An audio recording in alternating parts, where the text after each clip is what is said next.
The Hunter kind of leads me to believe that maybe that's not the case. Absolutely. I think if he has gone for that, though, I really like that strategy, because obviously in Conquest, you only really have to target one deck in particular, can be a very valid strategy.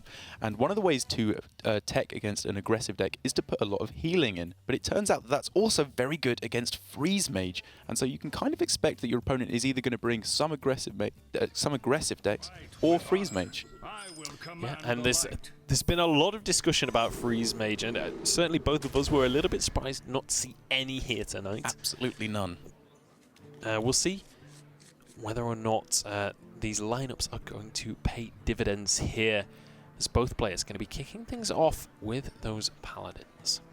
So Greensheep, we can straight away see that he's running the Blue Guild Warrior, which makes me think that this is the very Murloc-heavy version of Paladin.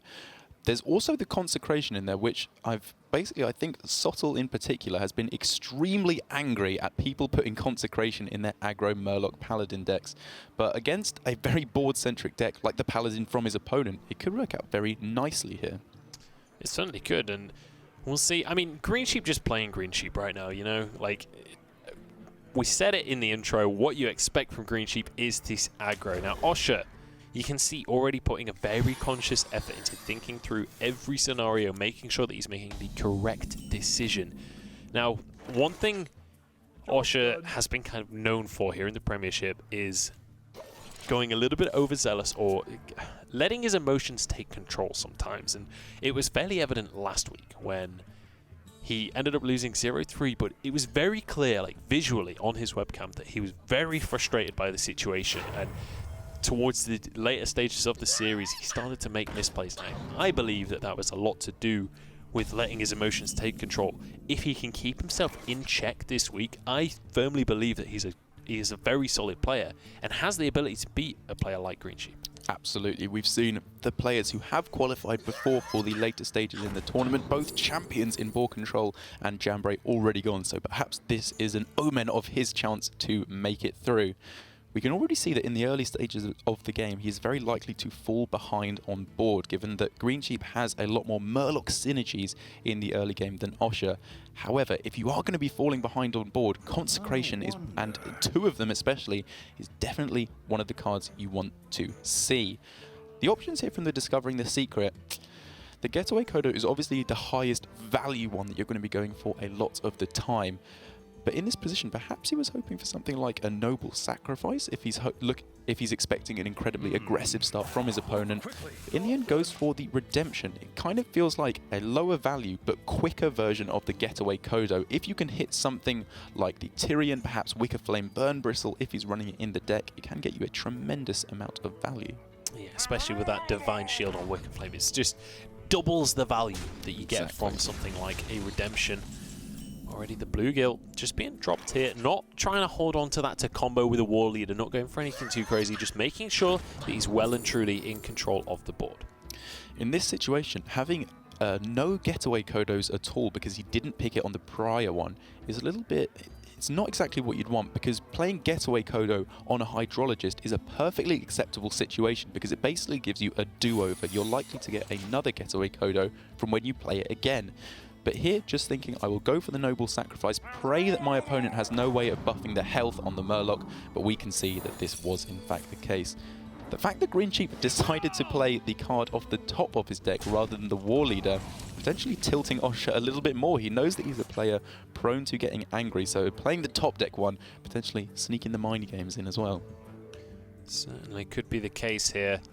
And now this hand for Osha, not phenomenal in this scenario. There are a few plays available right now. The Eldor Peacekeeper does make for a value trade available on the board.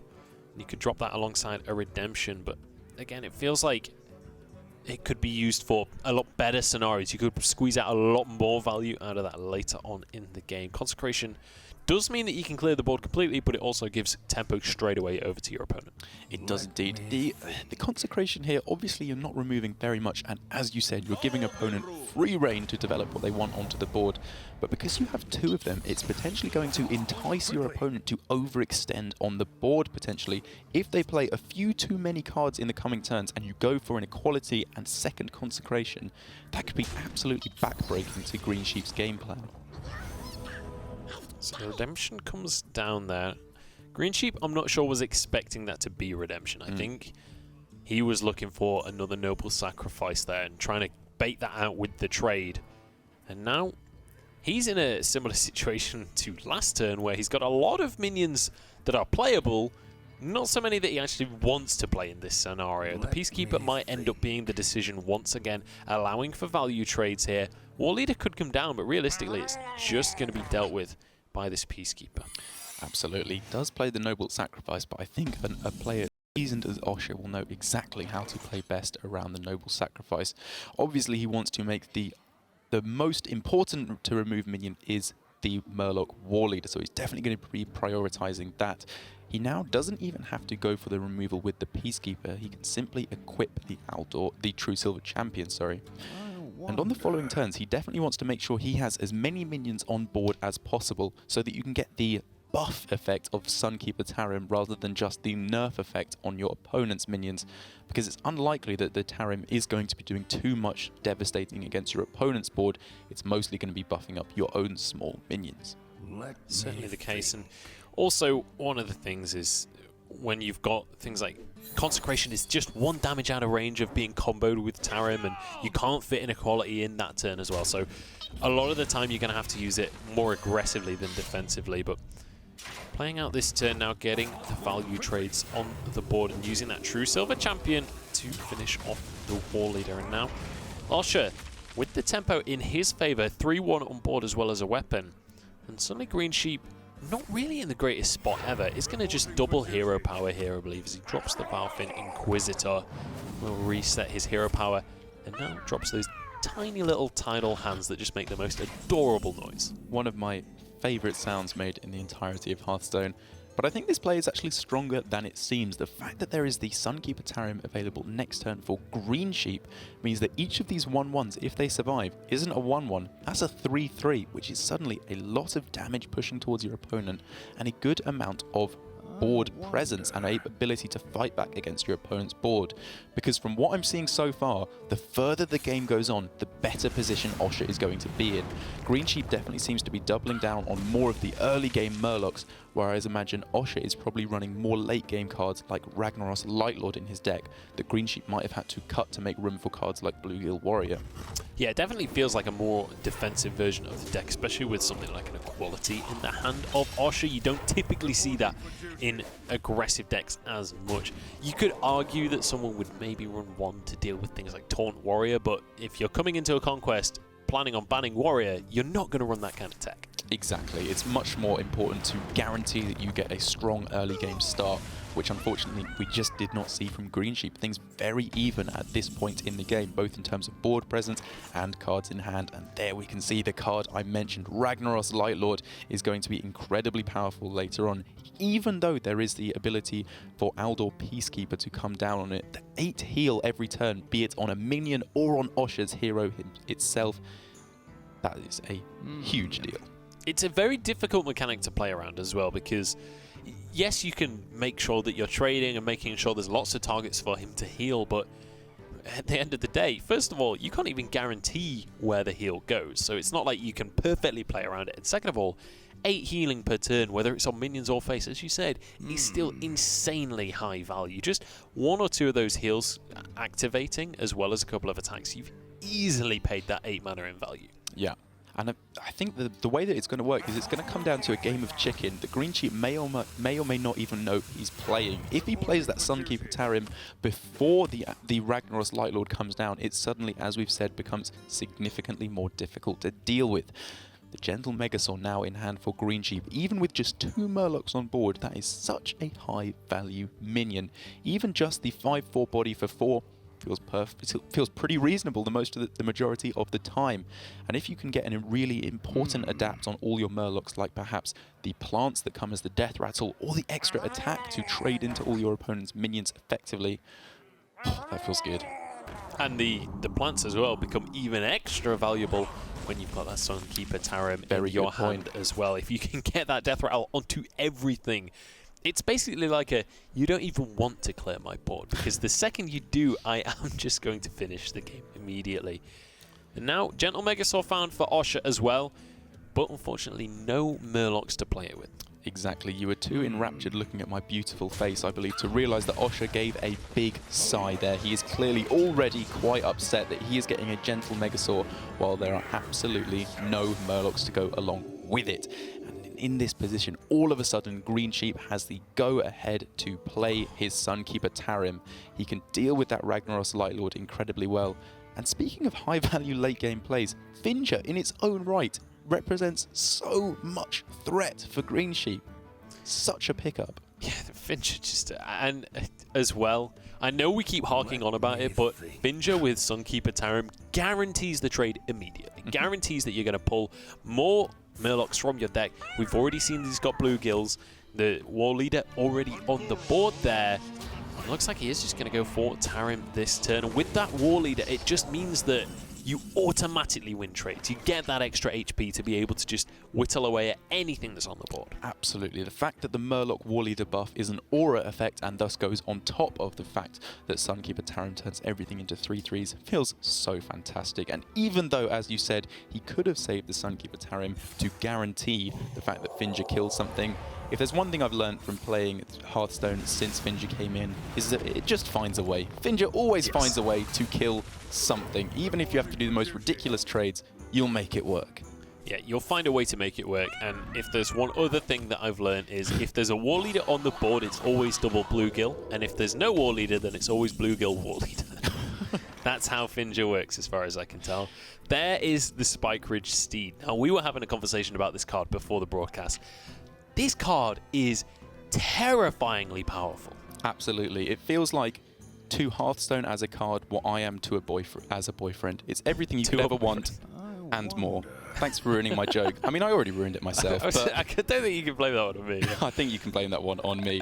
However, that is still a fantastic minion to pick up at this, or fantastic card, I should say, sorry, to pick up. It makes it significantly more difficult for the Finja to kill off your Silverhand recruit on the board, which is actually one of the most important parts of it.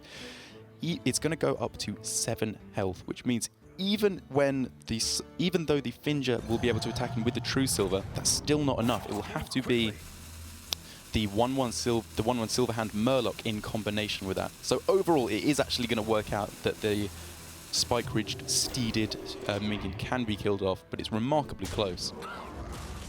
Certainly is. That True Silver Champion saving the day in the end. And the Rockpool Hunter just making things ever so slightly easier as well. It's a nice draw to find. Osha not happy about the situation there as he leans back in dismay. But we'll still have a 2/6 taunt on the board even after this recruit dies. And realistically, this scenario, while you would think Greensheep is significantly ahead, it's actually not that big of a difference in terms of what's in the hands right now. You still got Sunkeeper Tarim, which is a huge game-changing card. Absolutely, and the fact that there is another Gentle Megasaur in the hand for Osha means that the vast majority of draws in his decks are pretty good. Any Murloc at this point feels perfectly acceptable, and he still has the tremendous power that you can get from cards, especially like Tyrion. But all of a sudden, this is so many Murlocs to hit with the Gentle Megasaur, and just you can go for the living spores. You are then not going to be losing board control for such a long time. You've seen both consecrations from your opponent. You could even go with Poisonous here. Just basically say, trade with me. I dare you. What are you going to do about it? Like, you can either just allow me to have the board, or you can trade with me and lose everything that you have. And even, I mean, Aldor Peacekeeper theoretically would be a great draw, right? You get some free trades. Not when there's Poisonous minions on the board. Absolutely. The only minion that will make any difference on is the Gentle Megasaur, and all of a sudden Osha is staring this down and thinking, where on earth did it all go so wrong? I'm supposed to be ahead in this point. I run more value in my deck. but Finja don't give a damn. It's just too powerful of, I don't want to say too powerful of a card, but such powerful of a card at this point in the game, or any point in the game, as soon as you draw it, even though it's less powerful than it is in a lot of decks where you only run the 2 War Leaders and the 2 Bluegill Warriors, so you guarantee yourself a fantastic turn. As we can see here, you just don't care. More board presence is so brilliant. And just still reeling in the thought of how much value Finja gets when it has poison. Like, you guarantee no matter what. As you said before, Finja finds a way. That is definitely a way of making sure that you're winning out those trades. We'll look to just get as much value as possible in those trades there, and the Peacekeeper will come down onto the 5-4, I would imagine, as well. Absolutely. It feels like with Finja having poison, he's finally completed his ninja training and is applying poison to his weapons. Am I allowed to roleplay? Is this a role-playing cast? Or? Yeah, I mean, roleplay away. You do you. You Brilliant. do you. But Osha still holding on to Sunkeeper Tarim right now. He's yet to find a way to really bring that into effect. Basically, he's not been ahead on board yet. And you have to be ahead on board to find an effective use of Sunkeeper Tarim. Absolutely. If your opponent's minions are middling like this, it basically feels like a 6-mana 3/7 taunt with a slight downside. You're just buffing your opponent's boards. And the fact that there is now poison on every single one of the opponents, of both of the Rockpool Hunters, is very scary. However, that Stonehill Defender represents such a huge amount of value in one card when you're able to find the Paladin legendaries. Yes, unfortunately. He has not done so. Those 3, while theoretically the Ancient of Blossoms isn't too bad, it's a big hefty taunt. When there's Poison Murlocs on the board, it's basically just a 6-mana 2/3 trade. So really not the greatest of the draws. And as you said, he was definitely looking for those legendaries. If he could have found himself a Tyrion Ford Ring, this is an entirely different story. Absolutely, because even though it is then still vulnerable to the poison effect on the Rockpool Hunters, getting the 5/3 weapon is so important in fighting back against this board, because then you can simply chop away the poisonous cards, but it doesn't really make too much of a difference when another Gentle Megasaur is picked up for Greensheep. That has to just be the best card in his deck. Goodness. +3 health. Yeah, just getting the health to get those trades is easily the best option. It means that these poison minions don't even die to these trades now. And I think this game is all but over. Looks like Greensheep is going to be going 1-0 up in this series. I realize I'm calling that before it's happened, but I'm struggling to think of a way that Osha finds his way back in here. That is one half of a way for him to find his way back in here. I was not expecting him, if I'm honest, to be running the Wild Pyromancers. Most versions of the mid-range deck have opted to cut it. Perhaps it's just a one-off, but if he can find that second equality, it does give him a chance. That is his only out. However, as a caster, I'm terrible at maths, and so forgot to add up lethal here. Is this simply it? Apparently not. No. Remarkably close. It is very close. 2 away on this one. He's going to stay in the game. It chance, would have been though. 1 away if he hadn't gone for the trade as well. Primordial Drake, not quite enough. So close. One of the best cards he could find at this point. Do you know, the turning point of that entire game was just getting poison on those Murlocs. Like, there was no way for Osha to deal with that. No matter what threat he dropped, no matter... There was no way for him to contest the board in terms of numbers because he just simply couldn't play enough cards in one turn. And when it came to dropping bigger threats, instant trade for any of those Murlocs. There were 4 available as well. It's just such a frustrating situation for him to deal with. Absolutely. Giving it a cursory glance, I just instantly thought, you got to go with the plants. It's often such a fantastic card to get when you are fighting so hard for board control. But when you know your opponent is going to be playing more high-value minions than yours, be it Sunkeeper Tarim, Ragnaros Lightlord, or even a Spike Ridge Steeded minion, getting the poison, as we saw, was so important, and it absolutely won him the game, that single decision. Yeah, and suddenly from that point on, since all the AoE had already been used as well, it was just like, what can you really do to get back in at that point? There was the Stonehill Defender, the last ray of hope, but didn't really find what he was looking for. And now, Druid and Rogue are going to be the decks remaining for Greensheep that he's got to finish off this series with. I say finish off, he's only 1-0 up so far, so Osha still well and truly in the running on this one. And we'll see what he's going to bring to this one. Looks like he's decided to change up decks, going for an Elemental Shaman. But Greensheep looking like he's going with one of the decks that he took to Insomnia, this Token Druid. This is an incredibly powerful deck that seemed to be so dominant on the ladder in recent days because of the prevalence of Quest Rogue. It's an incredibly powerful deck in that particular matchup, but it's significantly less powerful against the Elemental Shaman. The amount of board clears that are available are so devastating because you absolutely 100% have to have board control if you want to win as the Druid. There's basically no effects that you can get. There's no direct damage to face outside of potential charges from the Bluegill Warriors or swipes if you put that in your deck, but it's severely limited. So cards like Lightning Storm are absolutely the bane of your existence. They certainly are, and when you're going to have definitely Lightning Storms in here, definitely Maelstrom Portals as well, and then Calamals to top it all off. There is a lot of ways for Osha to deal with hefty boards. Now, a decent start for Greensheep, and this is one of the best things in this deck, is running that Corsair means that you instantly get a 2-2 charge, assuming that you have a Mark of the Lotus on that turn 2. It can be devastating to your opponent.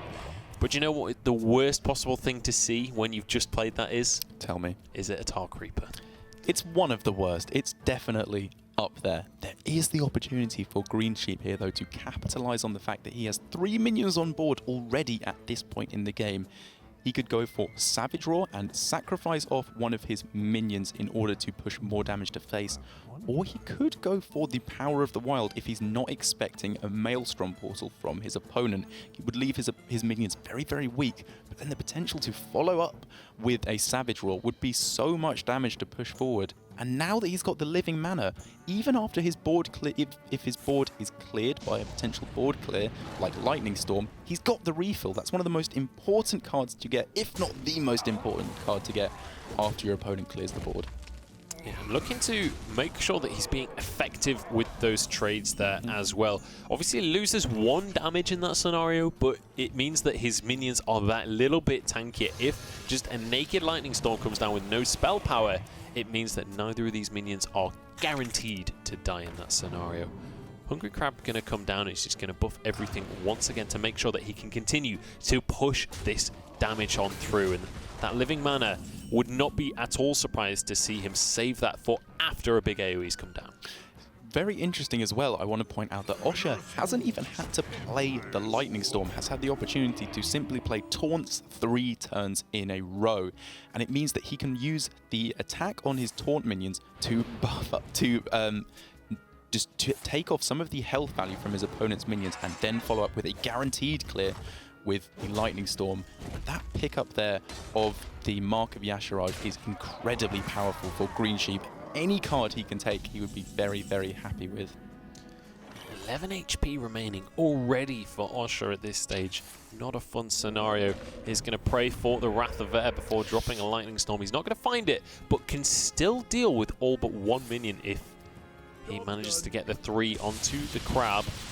Absolutely, this is a straight up 50-50 on that one. Does hit it. Definitely more impactful than it would be in some matchups, because even the most unassuming of minions can be so devastating in the aggro Druid. But Greensheep not too upset about it, because he has the perfect turn 5 play in living mana. This is devastating. The ultimate kind of refill play, the recharge play, if as it were. You see that AoE come down and basically just say to them, look, you don't have any more AoE. If you do play it, I get all of my mana back and nothing ever happened. If you don't, I win the game. Like, it's the ultimate what are you going to do about it card. Exactly, and in this situation, Greensheep deciding to use the Innovate for the hero power, a lot of the time you would simply save it to use a Savage Roar on the following turn if you pick it up, because you will obviously only be left with 1 mana. But in this situation, he realized if these stick around, you've won the game. No point to save it, because it's either over or the game carries on and you're in an unfavorable spot anyway. Yeah, certainly correct decision there, and correct decisions after correct decisions have meant that Greensheep is now 2-0 in this series, off to a stonkingly good start right there. And now Rogue remaining for him. Whether or not this is Quest or Miracle Rogue, that's going to be the question on everyone's lips right now. Honestly, I could see him bringing either, but I would be I would be expecting it to be Quest Rogue, I think, with Greensheep and the style that he likes to play. I would definitely agree with you. And if it does turn out to be Quest Rogue, I think that's going to be pretty favourable for him, because we've seen that the Paladin deck in particular from Osha was the slower variant that doesn't run as many aggro Murloc cards in the early game. So the potential to simply smork your opponent out of the game before they get that quest complete is significantly reduced. And it turns out that cards in the late game like Ragnaros Lightlord are just not that good against when you have that much damage coming towards you. Yeah, it's definitely... I mean, one of the terrifying situations is when you get to that late game, if there's just too much pressure. But we'll have to wait and see. It is going to be that Quest Rogue. Wisp in the deck here. Not something that I've seen a huge amount of, but definitely there's certain logic to going with that. It means that even without Shadow Steps, you can still instantly play that card again. I think the main reason that people have put Wisps in is that they realised quite early on that Vanish is fantastic in this deck, and Wisps are fantastic with Vanish. Even if you're utilising all your mana with the Vanish, be it with or without prep, being able to play something out for 0 mana, even if it's before the quest, is fantastic. It certainly is, and if you can combo something like that with the gadgets and Ferryman as well, instant value. It's like being able to play multiple Shadow Steps beyond the 2 that you actually get in the deck when it's on something like that Wisp. Are you saying that the Wisp is infinite value? I'm saying that Wisp is infinite value, actually the best card in Hearthstone. Learn something new every day. There you go. I actually think that Faceless Manipulator is the best card in Hearthstone because it has the potential to be any other card. Can you remind me what rank you are at the moment? Much? Like rank 5 EU. Wow, impressive. I thought you meant non-legend. Clearly, I was mistaken. Yeah, definitely not, definitely not. It's going to be the Ferryman coming down this turn to bring that Stone to Spore back to hand. So Greensheep nominating which minion he's going to be looking to replicate this game. Absolutely, and already has those crucial 3 bounce effects in hand. Both Ferryman and a Shadow Step means this quest is going to be completed incredibly quickly. And that's looking like it's going to be a pretty important factor, as this is a very fast start for Osha, given the caliber of his deck. Usually going to be going a little bit slower, but getting a lot of his Murlocs early on. If he can find a Murloc War Leader, this is such a high amount of damage to push forward. So here's now we look at once again these decisions on which secret to take as the Paladin. Getaway Coda, as you mentioned before, just phenomenal value on that card, so long as you're getting the right cards back into your hand again. But Noble Sacrifice is the other one that's kind of the vast majority of scenarios, it's going to be good. Yeah, most certainly. The Noble Sacrifice is going to be good, I would imagine, either before or after the quest. Before the quest is completed, it is used purely to protect your minions, but after the quest comes down, it can be used to absorb 5 damage, which could be the difference between giving you the time to finish off your opponent or not. And here we can see Greensheep just carrying on. His sole mission here is to complete that quest as fast as possible, and we could see it being completed on turn 5, and also with potentially a few minions on board. Having said that, however, Osha has plenty of ways to keep his opponent's board nice and clear.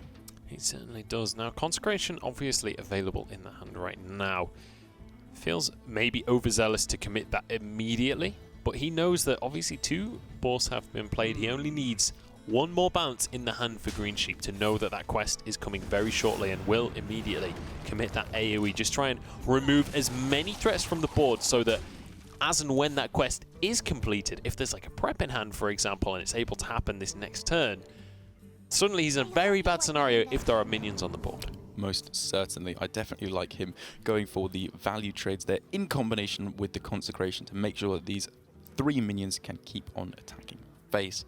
We're getting closer and closer to that Spike Reach Steed as well, which is actually a tremendously good card in this matchup. It pushes forward more damage and more resilient damage, and also denies the amount of damage your opponent can push towards your face significantly after the quest comes down.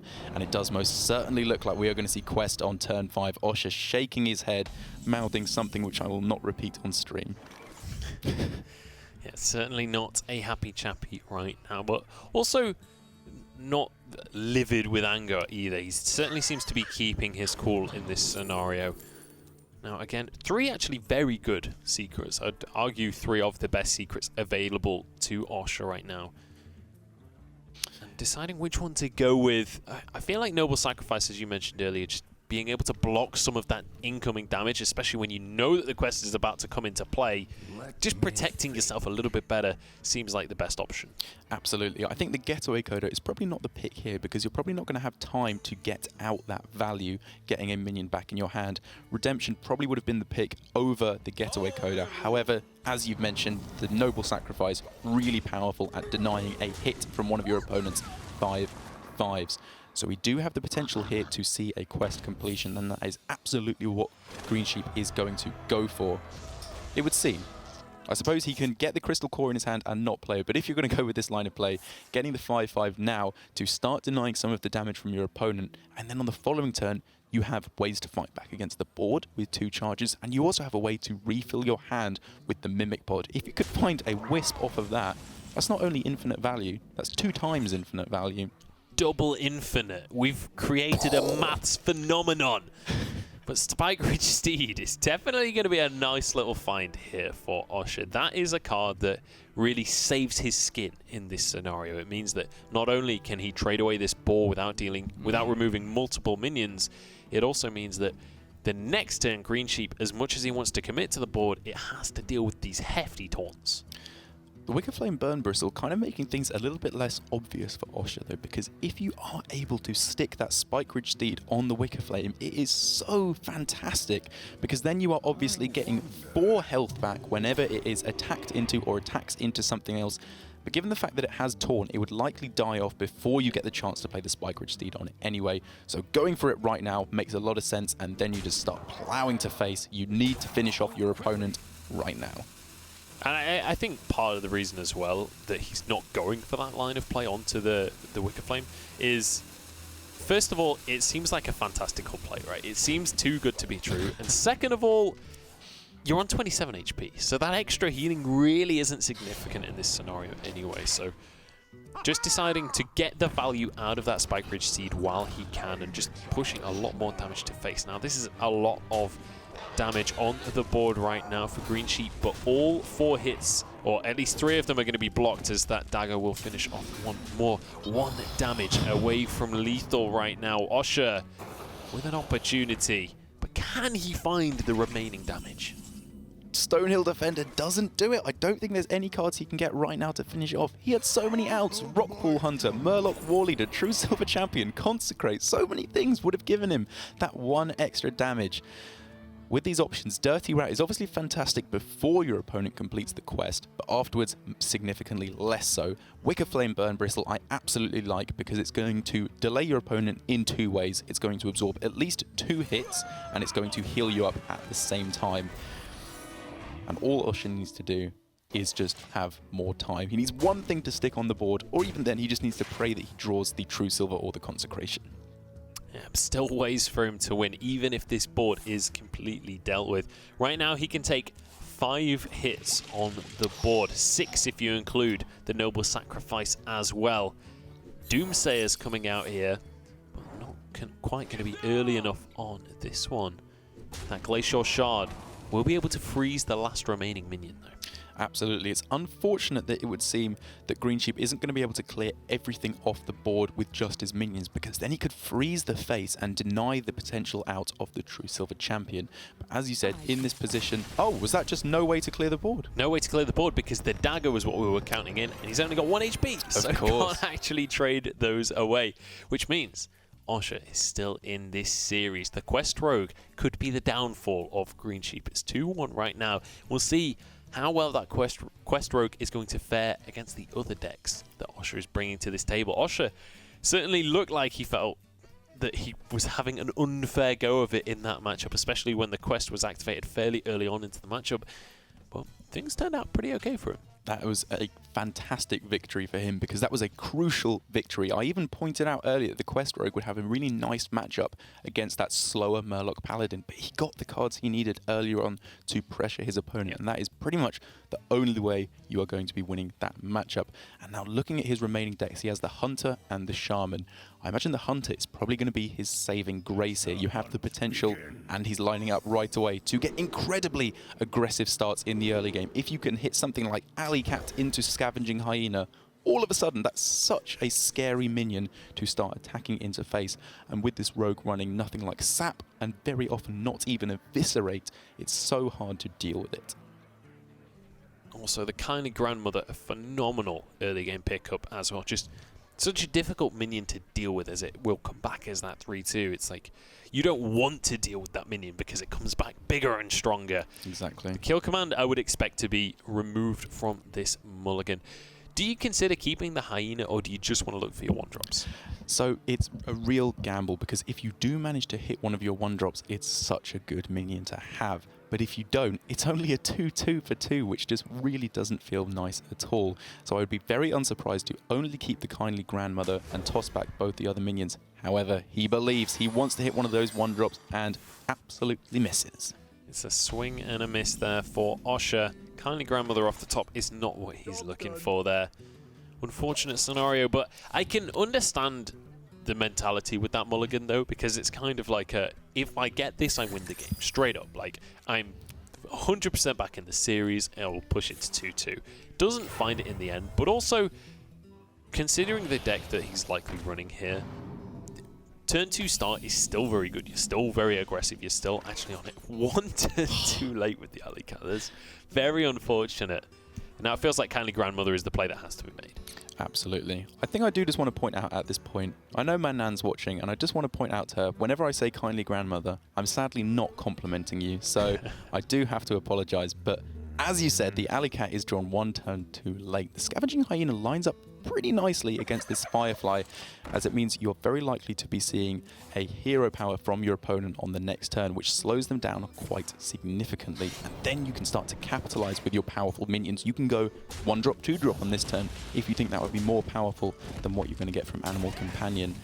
Because if you get Leop from Animal Companion, it feels pretty rough. You'd definitely rather have stuff on the board and then follow up with it. Grievous Bite is probably going to be a pretty weak card in this matchup. It's only going to get any value at all, I would assume, before the quest is completed, and he'd definitely rather have just some other threat to stop pushing towards his opponent's face. In this scenario, though, as of right now, it's not too much of an issue. It's just later on when he'd rather have something to play on turn 4, something to play on turn 5, something to play on turn 6, so that he can actually fill out this curve over the next few turns. A second 1-drop to play alongside an Animal Companion next turn would have been a perfect find for him. It would indeed, really considering how he wants to play this, and in the end just goes for the on-curve play of Animal Companion. Misha, not too bad of a result at all. He would have been most happy, I would assume, with Huffer, just because it gives you damage immediately. But then again, you're then leaving yourself quite open to a South Sea deckhand charging in and just finishing it off. And it is going to be frozen, but that is still something on board. Eventually, your opponent is not going to be able to freeze it anymore, and then you start pushing a very respectable amount of damage. You say eventually he's not going to be able to. He's got 2 Glacial Shards in hand, as well as a Shadow Step, so I think that Misha is going to stay very cold for a very long time in this game. Poisonous, Summon Plants, and Stealth are going to be the options available right now. Living Spore seems pretty good. Stealth until your next turn. What minion did he actually target with this? I imagine because he played the Grandmother first, he's probably pointing it at that minion. Yeah, that does seem what he went for. But it was worth considering that if he put the Stealth on the Misha, it can't be frozen on that turn. But the going for the plants here makes a lot of sense. It's more aggression that you can push towards your opponent's face, and also just more ways to fight back against the board, because the Rogue is doing a surprisingly good job of keeping up here. Now, unfortunately for us, for our entertainment value, Greensheep's game plan this game is not just to freeze Misha unlimited times. He's actually trying to activate a quest that's going on right now called Crystal Core. Believe it or not, it's actually called the Caverns Below, but the item is called Crystal Core. Oh. And playing this turn as he has meant that now he has that quest to activate next turn. Wouldn't be surprised to see the Novice Engineer just dropped here as well, just to finish off his turn and make sure that he's cycling through getting as many minions available as possible. And suddenly, this Grievous Bite doesn't look so bad. Absolutely. I was going to say that the Crystal Core is obviously fantastic whenever you play it, but when you have a board full of minions, it feels amazing. And oh my goodness, that gives a real choice here to Osha. He has the potential to go for Grievous Bite, but he also has the potential to just put down the Knife Juggler and pray to RNGesus that these alley cats do their work. I believe in the power of RNGesus right now. Ali Cat into Nitro. Look at Greensheep's face, rolling his eyes there. Can't believe what he's seeing, and he gets the 2-2-1s. Perfect knives. Unfortunately, though, he would have been able to. It would have been nice to get one onto the 2-3 so that Griever Spike could finish that minion off. A fair point. But it is going to mean that he can't quite finish the board as it stands right now, but it does leave it onto just one minion remaining. I like cashing in the value while you can, and now there is only one minion that is going to be buffed up to a 5-5. Going to be a much stronger turn on the following turn, obviously, for Greensheep. And there is always that trick up his sleeve of the Vanish. If the board gets too scary for Osha, he can just pull everything back to hand. And unless Osha kills off his kindly grandmother here, that will even deny the value from the plants that come off of it.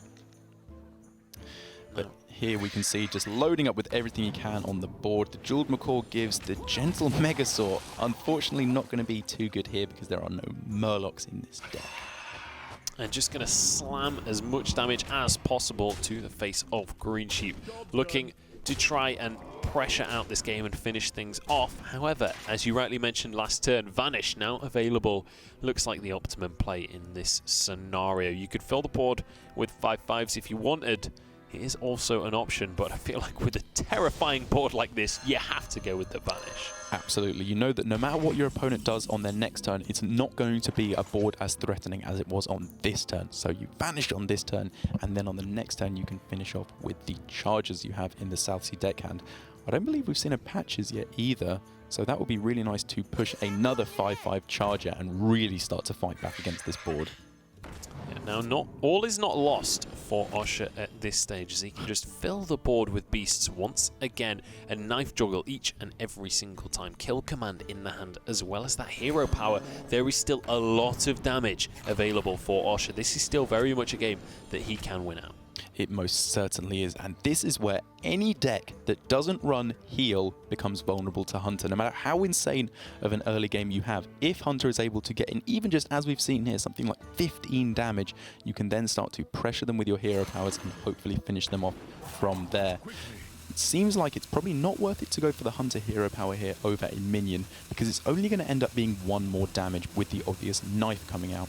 And if you play Kindly Grandmother and the Knife Juggler doesn't die before the Death Battle procs, you actually get the same damage as your hero power anyway. But the Knife Juggler easily paying its mana value right there, as he gets 5 hits to face, essentially a kill command as well as dropping a minion on the board.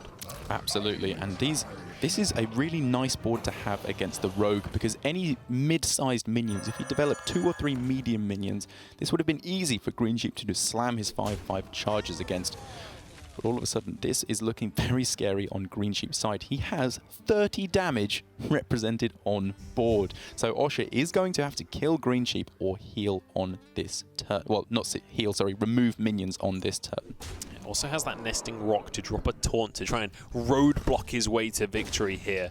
Also, the buzzard could come into play by some crazy methods, but 4 damage on board, 5 from kill command as well as the hero power with a crackling razor maw. This could be plus 3 damage. Does it close out the game? Oh, not quite enough. Poisonous doesn't feel too bad though. Yeah, obviously the ability to take out one of these 5/5s nice and cleanly feels fantastic. Feels very sad in this situation that these are beasts and not Murlocs. I hate to hurt your feelings, cute cats, but I wish you were fishes in this situation. Who doesn't? Who doesn't? Scaled friends for life, I believe, is the phrase. Nesting Rock, I think, is the play that you have to go for here. Obviously, there's 25 damage on board right now, so you have to get that taunt out there. Just protect yourself. Yeah. And there's the option to trade into the 5/3, but I think in this scenario, you are never going to you're never going to outvalue your opponent, so you've just got to try and race them. I think you are absolutely correct in that. You just have to finish them off as quickly as possible. And so all Osha needs in this situation is for 3 damage to stick. But I imagine Greensheep is going to be clocking on with the fact that Osha went face there, that there has to be a kill command in hand. He's drawn a fair amount of cards, and so that is a very likely situation to occur. He has the ability to clear off, I believe, enough damage here with the Stone Tusk Boar to keep him alive. And once again, this is just so close to Osha. We saw in the last game he was able to just crawl over the finish line. maybe it's just not quite enough here. This is so much damage staring him down. Yeah, still 25 damage to come on through here. Regrettably for Greensheep, he's 1 damage away from just finishing that game if he had 1 more minion to finish off this taunt with.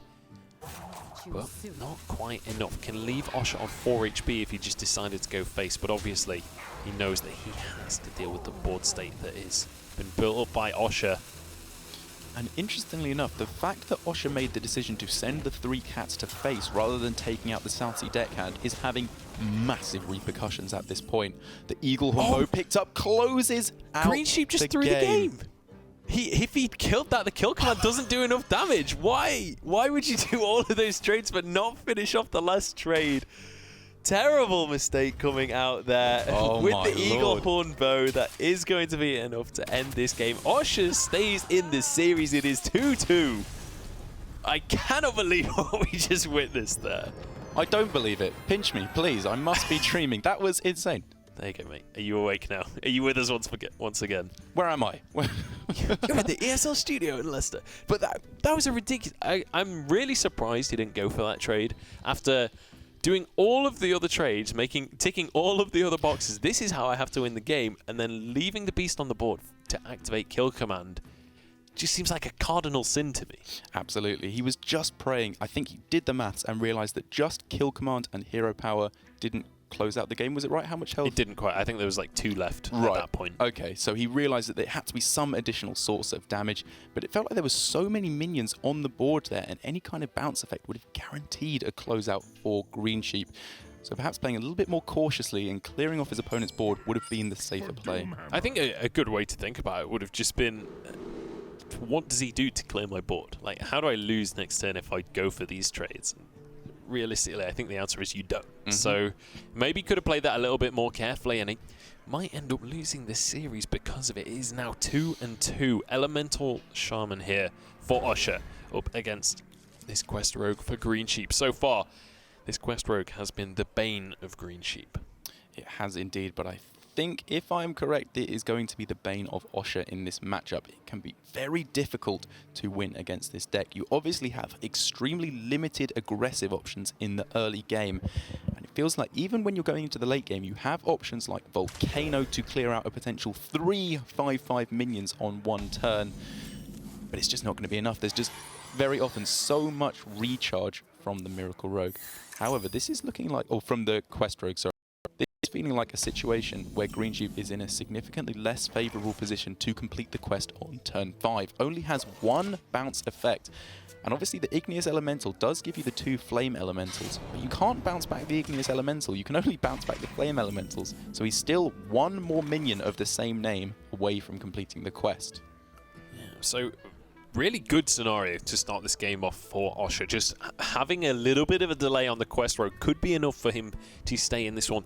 Things like Blaze Caller are phenomenal in this matchup. Being able to immediately deal with one of your opponent's 5/5s and also drop a body that is difficult for your opponent to deal with without actually hitting with face, which, you know, that 6 damage can be the difference between a win or a loss. There's a lot of scenarios where later on in the game, if you can weather the storm, this Elemental Shaman can come into its own.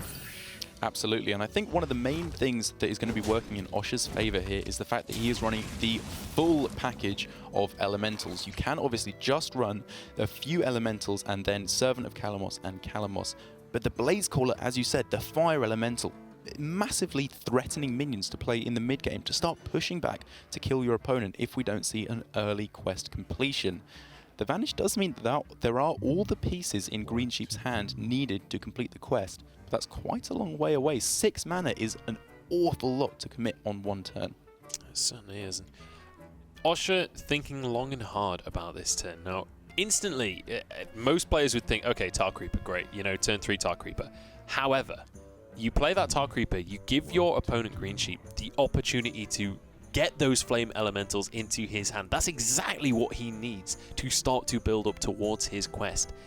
If you play around that, if you just drop a totem or something similar, you can find yourself in a much better scenario in a couple of turns. Looks like Tar Creeper may be the play regardless.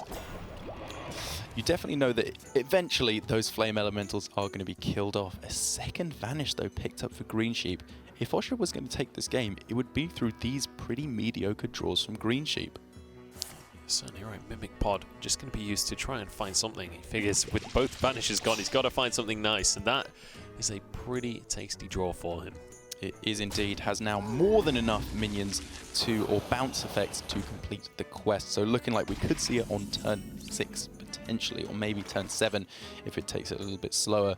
And then as soon as that quest is completed, all of these AoE options seem significantly less threatening for Osha. It often feels like at that point it comes down to whether you can roll the Wrath of Air Totem, because then the combination of Maelstrom Portal and Lightning Storm can completely clear any amount of 5/5s guaranteed. And now in this spot, you can just go with the Jinyu Water Speaker to heal onto your Tar Creeper. It does mean that you are overloading for 1, but you'd definitely rather be able to play the Fire Elemental on 5, so it's not the most devastating turn to overload on, or on turn 6, sorry. Yeah. Now, I mean, you may... Technically, you can play on turn 5. Yes. With the coin in hand, that is obviously an option next turn. Dropping a second Tar Creeper would allow you to do that, or trading alongside a Maelstrom Portal, also an option. But realistically, how much that Jinyu's healing is going to make a difference in this matchup, we'll wait to be seen. Maelstrom Portal will come out in the end, just looking for board control right now. The Alley Cat has served Osha well in this series, and it's going to rejoin him once more. Coming back for a victory lap, if you will, to flaunt its greatness, even though it is the vastly inferior of the cats. Can now play the Flame Elemental and bounce it back, but unfortunately doesn't quite have enough mana to play it and bounce it again. And given that this is the only Flame Elemental left, he definitely wants to protect it as much as he can, so won't be playing it in this situation. And then this is once again not a particularly threatening turn from Greensheep, so it will then give Osha the potential to start to push back against the board. Fire Elemental is a potential on the following turn, perfectly lines up against this Gadgets and Ferryman, and then you start pushing the real damage once you have that Fire Elemental on board. Yeah, and you start to demand from the Quest Rogue that he plays the quest basically immediately, or he's going to start to lose the game. Now, obviously, there isn't a huge amount of immediate damage. It is gradual damage that's going to be coming out from Osha. That's 3 to 5 every turn coming out from the Fire Elemental and the Blaze Caller. But if you play the Fire Elemental on this turn, you have to wait an extra turn before you get that Blaze Caller out anyway. So it's just going to be slowly but surely taking control of the board, taking control of the game. But do not believe for a second that Greensheep is out of this one just yet. Absolutely. One rather interesting thing I want to point out, though, is this is the kind of going to demonstrate the power and weakness of Tolvir Stoneshaper in one turn. Obviously, it's remarkably powerful at protecting the Fire Elemental and allowing it to go face, but it also breaks the Elemental chain. You are then unable to go for the Blaze Caller on the following turn. So perhaps the line of play here is to go for the Tar Creeper, but then you can't go with the Lightning Storm with it, because that still denies you the value of Blaze Caller, because then you are overloaded instead. But maybe you just take that sacrifice and you don't go with the Blaze Caller on the next turn, because clearing this board feels pretty crucial given that the Crystal Core is now in hand. Yeah, on 6 isn't the worst thing in the world, but as you rightly mentioned before, would mean that that Blaze Caller no longer activated. There's a few different decisions that Osha has to make in this one, and one of them is how he goes about clearing away this board. That Lightning Storm certainly feels like the best option available to him in terms of that, and then you can just play that alongside the Tar Creeper. As you said, the Blaze Caller would be available the next turn, but with Aya in hand, that's no longer the end of the world. Exactly, you still have powerful plays, but the worst thing is that your mana just doesn't quite work out. If you go for the Lightning Storm on this turn, which really does feel like quite a necessity, all of a sudden you have 5 mana on the following turn. You can't quite fill it out, and it feels like you're going to have to be pushing as much stuff on the board each turn if you want to close out this game, because the Tar Creepers are fantastic defensive options, but are pushing very little damage towards your opponent. So now Crystal Core will come down, and it's time for Greensheep to start to get some vengeance on this board, start to actually build up a presence for himself. He can't do as much as he would have liked, but there's an extra Divine Shield taunt to play with here, with the Jade Lightning in the hand here for Osha, as well as a Blaze Caller. He has a lot of direct damage if he can consistently start to just hit face, but again, the biggest issue is lack of elementals. Exactly. Once again demonstrating the fact that Tolvir Stoneshaper isn't an elemental is such a downside. It feels like if you compare the elemental package to the dragon package, the fact that cards like the Corruptor, the Blackwing Corruptor, wasn't a dragon didn't feel quite so bad, because you can just have one high mana cost dragon in your hand and still activate all the effects. Whereas Tolvir Stoneshaper, you have to play an elemental every single turn to keep the train rolling. And one of the things about the Elemental Shaman is it is so reliant on an early Firefly. If you can get the Firefly early and you can just weave in the Fire Elementals on the turns that you know that next turn you want to get that value out, if you can then make sure that you're kind of chaining up your Elementals nicely so they activate each other, suddenly you have near infinite value from this deck. However, in these kind of scenarios, that just doesn't happen. This is the real pushback onto the board by Greensheep. He plays the Vanish because, once again, he knows that whatever his opponent does on the following turn, it won't be anywhere near as scary as what he has incrementally developed over the past few turns. And now he is making his opponent incredibly scared, because he is basically, he's almost threatening lethal on the following turn, because he can simply attack face with both of his minions, bounce them back twice, and deliver 21 damage, and then potentially more on the following turn with the Vanish. And even though, as I said at the start of the game, both Vanishes were pretty rough, at this stage in the game, they are absolutely fantastic. They certainly are. You have that excess mana to keep on ploughing minions to board after you've played the Vanish. Now, there is still a lot of damage available for Osha. He has that Fire Elemental, the Jade Lightning, the Blaze Caller, assuming that he can activate that on the turn before. But it's whether or not he thinks he can actually survive long enough to get away with that one. Certainly, one line of play could be dropping things like the Jade Lightning along with a Firefly, and maybe just go for a Totem and hope for a taunt. It certainly doesn't feel like a very nice line of play, though.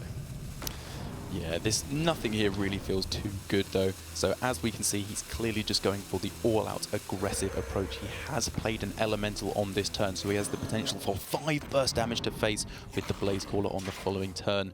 So maybe he's thinking he can just get a little bit more damage into face and finish off his opponent. We saw from the last game that Greensheep doesn't really respect the potential of burst a lot of the time, as he basically conceded a victory there at the end by leaving the one last cat alive. And maybe the cat will be the defining creature once again. This cat has been Osha's best friend so far in this series. Now, it's still very possible for Osha to win this one out. Now, Greensheep has 10 damage on board right now. With the Shadow Step and the Vanish, he can turn that into 20 if he so pleases, if he so wishes, sorry. In fact, with the... Wait, does he not have... Just lethal? Yeah, Shadow Step. with the Brewmaster as well. It. So he can actually finish this game off. I was just counting it. I was like, wait a second. He's already won the game. What am I talking about?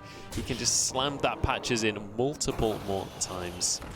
Yeah, BMing a little bit with the playing of these minions out here. Just wants to... Oh, this is just... Oh, wait. Does he not have lethal? Oh, he didn't. Oh, he didn't. He was 1 mana away, actually. We were right the first time. This is why casters should do maths. Oh, yeah, I'm finally starting to realise. Burns a card there at the end, but that really doesn't feel like too much of a downside. You really just need to be playing as defensively as possible, and you have defensive options in hand. Double Tolvir Stoneshaper is pretty nice because it gets such a high amount of just taunt up, especially as the Divine Shield might even absorb a 5 from one of them, and then you can play the Elemental in addition to that in the Firefly, so that you have the potential to go for Blaze Caller on the following turn, hoping that that will be the little bit of extra damage you need to finish off your opponent. But it feels like if Greensheep plays his cards right here, he won't even have to put himself in that position. There's a Doomsayer, but it feels like too little too late at this stage.